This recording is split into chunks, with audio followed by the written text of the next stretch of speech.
Good morning students.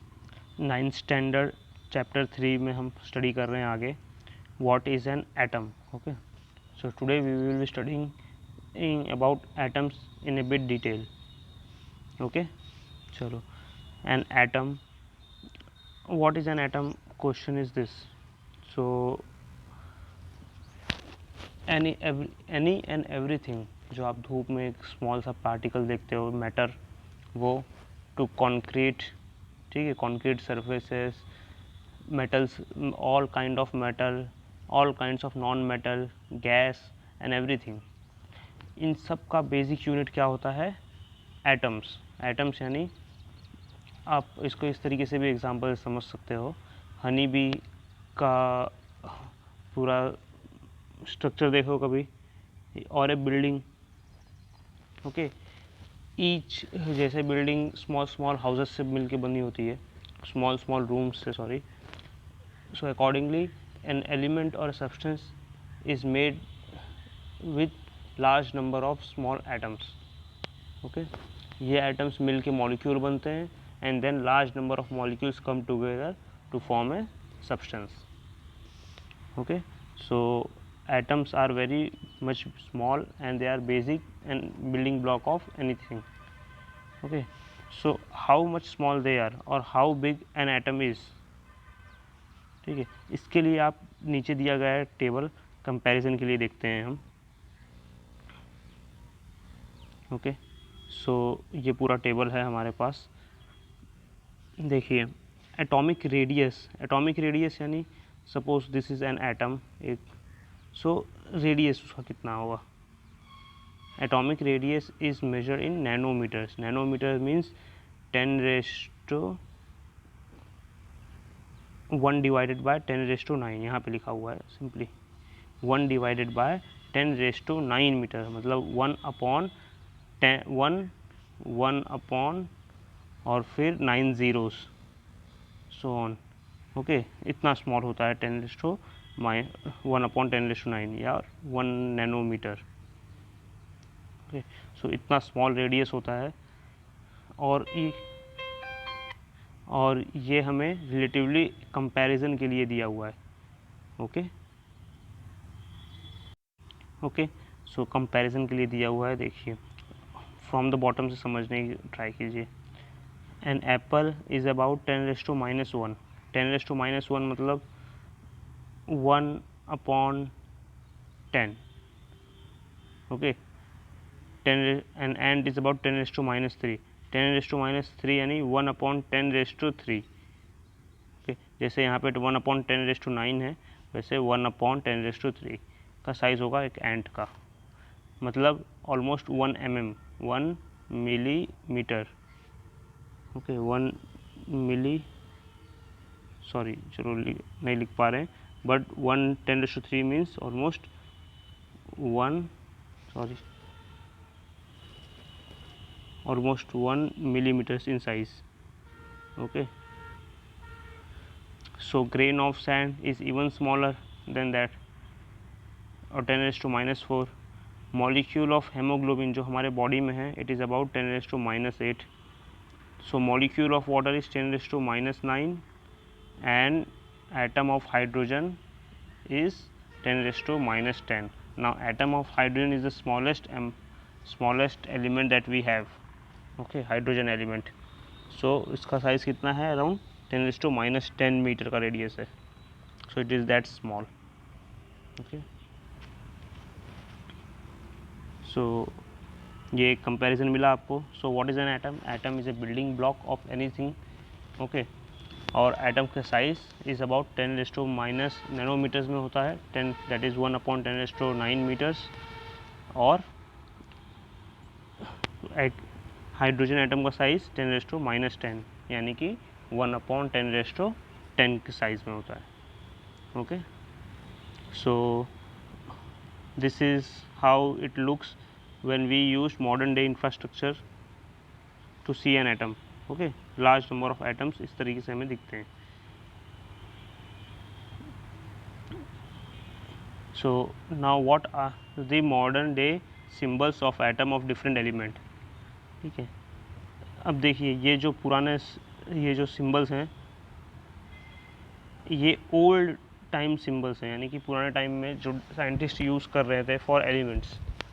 Okay, now modern times में this has been change. तो पुराने time में किस तरीके से यूज़ कर रहे थे वो देखते हैं हम, ये पूरा setup. Okay, for hydrogen circle में dot, carbon circle with shaded part and so on. ठीक है, ये ज़्यादा इंपॉर्टेंट नहीं है। What is important to us is on the next page. Okay, so ये देखिए, nowadays IUPAC, international union of pure and applied chemistry, ठीक है, is an international scientific organization. ये एक इंटरनेशनल बॉडी है जो सिस्टम, हम मतलब नेमिंग कैसे करेंगे, यूनिट्स क्या होगी, व्हाट इज़ 1 kg, ओके, ये सारे चीज़ों को डिफाइन करती है। Okay, so it has, this organisation has given how to name the present discovered element. जो हमारे पास एलिमेंट्स हैं, एटम्स हैं, उनको हम नेमिंग और उनका सिंबल कैसे करेंगे। ठीक है, सो अर्लियर इवन पहले भी जहाँ ये ऑर्गेनाइजेशन से पहले एलिमेंट्स जहाँ फॉर्म पाए जाते थे, जहाँ डेवलप हुए थे, उस प्लेस के नाम से या कोई साइंटिस्ट के नाम से they have been named, but now say there is a system.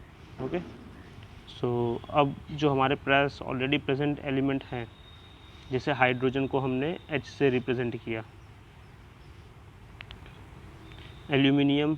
अब इसमें आपको एक रूल बता देता हूँ, whenever we write complete form, जैसे HYD ROGEN हाइड्रोजन इस तरह लिख रहे हैं, तो जो स्मॉल स्टार्टिंग लेटर है वो स्मॉल होगा, but whenever we are writing in symbol form, okay, the first letter will be capital letter, only the first letter. Okay, जो सेकेंड लेटर होगा that will always be small letter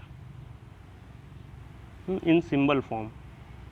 और जब हम complete name लिखेंगे तो starting वाला letter small होगा, देखो कोबाल्ट में भी एंड एवरीवेयर। ओके, सो ये नेमिंग में आप हमेशा याद रखो, जब हम फुल फॉर्म पूरा नाम लिखेंगे तो first letter will be small, and जब हम शॉर्ट फॉर्म लिखेंगे उसका सिंबल फॉर्म, जो फर्स्ट लेटर होगा will always be capital letter. Okay, so ये इसमें समझने वाली बात थी कि जो न्यू सिस्टम ऑफ नेमिंग है वो इस तरीके से है। Okay, and based on this system, अब कुछ जैसे सोडियम का Na दिया हुआ है, पोटेशियम का K दिया हुआ है, it has nothing to do with potassium और पूरे स्टार्टिंग से, but it has been name so. Okay, so some और दी अदर रेफरेंस होते ही हैं, जैसे केलियम इसका नाम था पहले, सो इसको K बोला, letter it is been named as potassium. Okay, so K चलता रहा। नाउ जो प्रेजेंट एलिमेंट हैं उनके सिंबल्स देखिए, ये रहा। Okay, so you need to learn this symbols. Okay, आपको ये लर्न करने की ज़रूरत नहीं है, विद रेगुलर यूज़, जो आई होप आप करेंगे विद प्रैक्टिस एंड प्रैक्टिस, ये आपको लर्न हो जाएगा, बट 1-2 बार रीड ज़रूर कीजिएगा इसे। ठीक है, चलो, so we will proceeding with the next topic, atomic mass.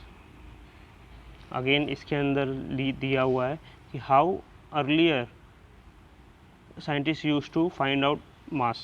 Okay, ये पूरा part of paragraph dedicated to that.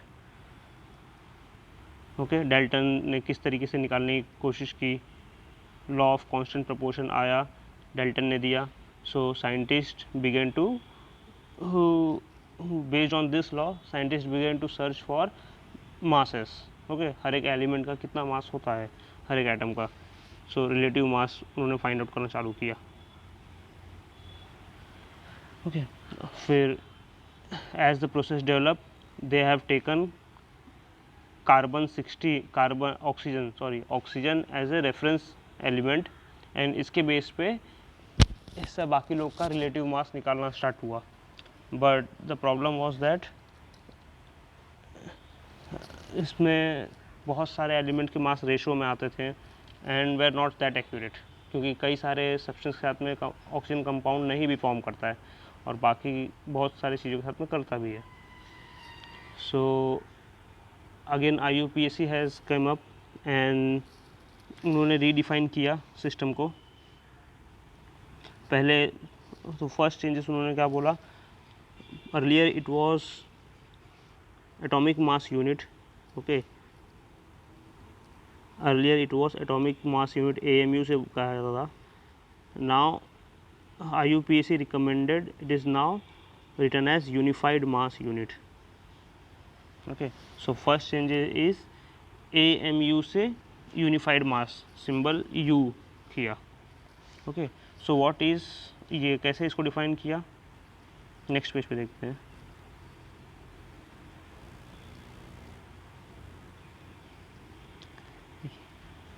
देखिए, this whole thing is how earlier it was done. Okay, oxygen के साथ में हमने क्यों लिया, because it has large number of elements and compound and so on. But after 1961 carbon 12 का isotope use करना start किया. क्या किया इन्होंने, बोला कार्बन 12 एटॉमिक, इसका मास यूनिट होगा 12 यूनिट बोला. ओके, कार्बन 12 के एक एटम का मास होगा 12 यूनिट. सो 1 यूनिट कितना होगा, दैट इज़ 1/12 ऑफ कार्बन 12 का मास, है ना. कार्बन 1/12 ऑफ, यहाँ पे 1/12 of mass of 1 carbon atom. So 1 atomic mass unit is a mass of unit equal to exactly 1/12 of mass of one atom. The relative atomic mass of फिर बाकी सारे accordingly found out किए गए. Okay, so 1 atomic mass unit is 1/12 mass of 1 atom of carbon 12. Simple. The next आगे है example इसी चीज़ को explain करते हुए about food seller and all. Not that important अगर आप समझे ये तो. Okay, so similarly relative atomic mass of an atom is defined as 1 atomic mass unit समझा. so relative mass of an atom of a sub is defined as average. okay, average of mass of the atom compared to 1/12 the mass of 1 carbon atom. ठीक है, simple. सिर्फ current system में IUPAC ने 2 changes किए. 1, AMU की जगह पे unified मास बोला. सेकंड, 12 कार्बन 12 आइसोटोप्स को 12 यूनिट बोला. 1 atom of carbon 12 isotope weighs 1 unit, that is 12 unit. okay, so 1 unit will be 1 divided by 12. now we have mass of 1 unit, so we using this we can find out mass of another atoms. so accordingly ये पूरा table देखिए. okay, in this table hydrogen, carbon, nitrogen, oxygen, sodium, magnesium, sulphur, chlorine and calcium सारा दिया हुआ है. Okay, how do atom exist. So जैसा starting में ही बताया, atom exist in the form of molecules, और ये ढेर सारे मॉलिक्यूल्स लेके आएंगे तो we get a substance. Okay, चलो ना in next lecture we will study more about molecules and their molecular weight and everything. जैसे हमारे पास एटॉमिक वेट था वैसे मॉलिकुलर वेट भी मिलेगा. Okay, we will continue in next lecture. Thank you.